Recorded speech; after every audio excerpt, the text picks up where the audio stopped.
అనాదిలో ఈ కర్మలు అలాగా ఒక ప్రోగులా ఉన్నాయి, వాటిని సంచిత కర్మ అంటారు.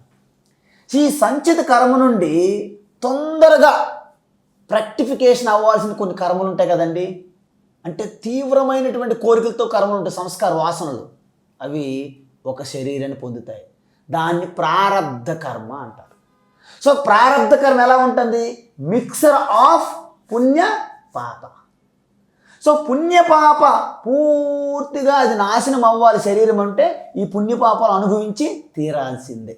ఓకేనండి. అజ్ఞానం వలన నువ్వు మళ్ళీ ఈ జీవాత్మగా శరీరాన్ని పొందావు.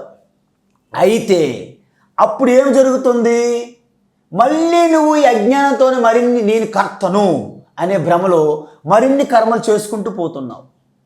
అవి ఆ కర్మల ద్వారా వచ్చినటువంటి ఆ ఫలం ఉన్నది కదండి, అది ఆగామి కర్మ వలె, ఆగామి కర్మ పేరుతో సంచిత కర్మకి యాడ్ అవుతాయి.